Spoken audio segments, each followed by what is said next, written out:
হরে কৃষ্ণ। রাধে রাধে। পাপ কত প্রকার আর পুণ্য কত প্রকার, এই ব্যাপারে কি আমরা কোনো সময় ভেবে দেখেছি? অন্তত কমপক্ষে 10 প্রকার পাপ আছে। এক আপনার শরীর দিয়ে পাপ, এক আপনার মন দিয়ে পাপ, আর বাণী দিয়ে পাপ। এইসব ব্যাপারে আমরা কোনো সময় কিন্তু আমরা ভেবে দেখি না। তো এই নিয়েই আজকের আলোচনা, যে বিভিন্ন প্রকার পাপ কিভাবে মানুষের হয়। এক হচ্ছে মন থেকে পাপ। কাউকে আপনি মন থেকে বিভিন্ন রকম খারাপ চিন্তা করলেন কারোর উদ্দেশ্যে, তখন কিন্তু আপনার জ্ঞানে অজ্ঞানে পাপ হয়ে গেল। আপনি যদি শরীর দিয়ে কাউকে আঘাত করেন, হাত দিয়ে কাউকে আঘাত করেন, তাহলে আপনার শরীর দিয়ে পাপ হলো। আর বাণী দিয়ে বা কোনো সময় কাউকে যদি আপনি কথা কোনো কিছু দিয়ে বলেন এবং সেই কথা যখন তাকে বললেন, সেই কথা তখন তার মনে আঘাত লাগলো, তার খুব মানসিক দিয়ে কষ্ট হলো, তখন কিন্তু আপনার সেটাকে বলা হয় মন থেকে পাপ, বাণী দিয়ে পাপ, মানে কথা দিয়ে পাপ হলো। অতএব কাউকে মারা যেমন পাপ, কাউকে মুখ থেকে কুকথা, অপকথা, বাজে কথা বলা, সেটাও কিন্তু পাপের ভিতর গণ্য হবে। অর্থাৎ এই ভেবে আপনারা সবসময় চেষ্টা করবেন যে আমাদের শরীর দিয়ে কখনো জ্ঞানে অজ্ঞানে কাউকে কোনো রকম যেন আমরা আঘাত না করি।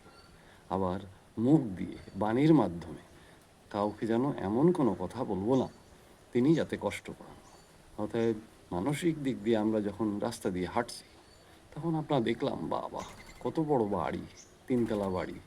এই যে মানসিক একটা কিন্তু পাপ হয়ে গেল, কারণ তিনি তার ক্ষমতা অনুযায়ী বাড়ি করেছেন, আপনি পারেননি। তার জন্য কোনো আক্ষেপ করার এখানে কারণ নেই। ভগবান আপনাকে যা দিয়েছেন সেটা নিয়েই আপনি সন্তুষ্ট থাকুন।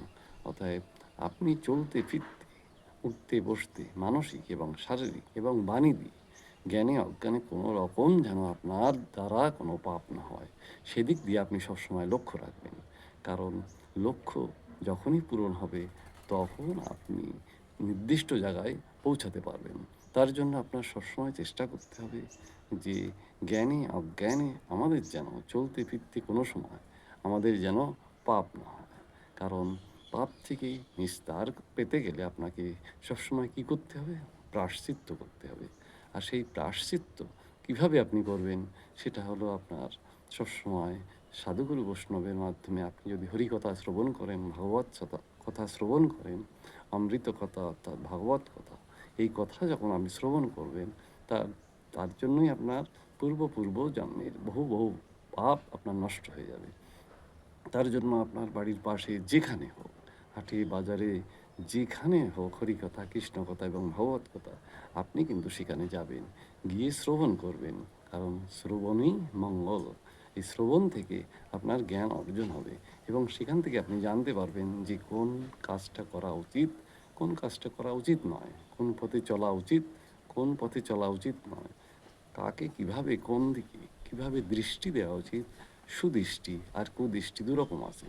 খারাপ দৃষ্টিতে কাউকে আপনি দেখলে কিন্তু আপনারই পাপ আপনি আপনার অ্যাকাউন্টেই জমা করলেন। অতএব প্রত্যেকটা জিনিস আপনাকে সতর্কভাবে চলতে হবে, প্রত্যেকটা কথা আপনার ঠিকভাবে বলতে হবে, তবেই আপনি নির্দিষ্ট লক্ষ্যে পৌঁছাতে পারবেন।